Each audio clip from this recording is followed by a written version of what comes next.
Joining us now is former Secret Service agent Dan Bongino. So, Dan, why would investigators allow Jesus Campos, who, again, was the sole eyewitness that we know of to the shooting from within the building, to leave the country shortly after while the investigation is still going on? I'm baffled by that. It's very strange, Tucker. I mean, think about it. There's really no guarantee he's ever going to return. He's not under arrest. He's not under any court order to stay in the country. I mean, they're limited legally what they can do to order him to stay, but it's just confusing. I mean, even I was thinking about this before we went on this segment here, and I'm thinking even the most innocent of explanations, right? I mean, he's a witness and a victim of one of the most horrific crimes in American history. Obviously, incredibly psychologically traumatizing. An innocent explanation, maybe he has family down there he's visiting, he needed some time. But to go to Mexico right after the crime when you are the sole eyewitness to potentially the crime of the century, and as you brought up in the segment, you have a pretty significant injury, a 5.56 or 2.23 round to the leg, is really beyond perplexing. There's Yes. no convenient explanation for it. Well, I don't think it's possible. I don't think if you were hit with that round squarely in your leg, you'd be going anywhere because it would have destroyed your leg. But I'm not meaning to impugn the character of Jesus Campos. I don't know anything about the man. I felt sorry for him. I still do. He was injured. Sure. But the behavior of the people around him is so weird, and weird in a specific way. They're trying to control access to him. They're trying to control the story about him. They're clamping down on information about him and his actions. Why would they be doing that? Is it MGM doing that? What is going on? Yeah, no, and I'm with you. I'm not, and neither am I. I'm certainly not trying to impugn his character either. I mean, this guy was a victim of this crime as well.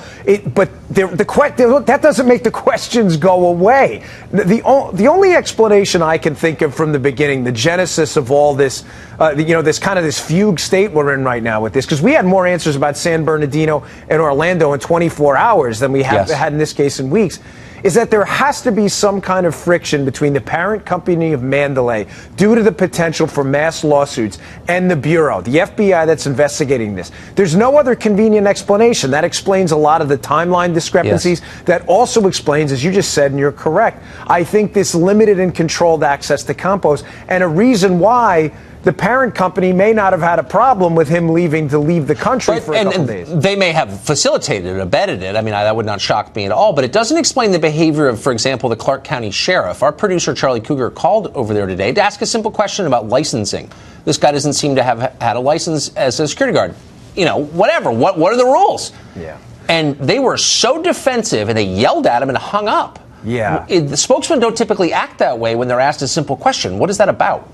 Yeah, well, especially from a major media outlet. I mean, it's not like you were calling from a local blog. I mean, this is a credible media outlet that reports on stories like this all the time. And Tucker, we have to remember, this is, I get it. We all respect law enforcement's role in this. We understand. But this was a crime perpetrated on the American people. People are justifiably concerned about why it happened, and we have no answers. You have to expect there's going to be profound media interest in this. And yeah, answering like that doesn't help.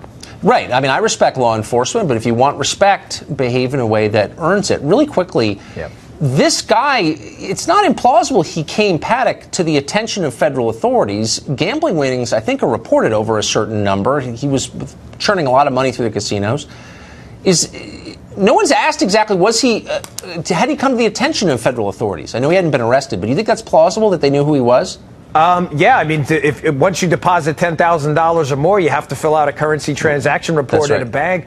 He may have had suspicious activity reports in banks as well. I don't think this guy was a ghost to the federal law enforcement system. I think as information comes out, you're going to see more about that. I agree with that, and I think there's some butt covering going on, just a guess. Dan, thank you. Yes, sir.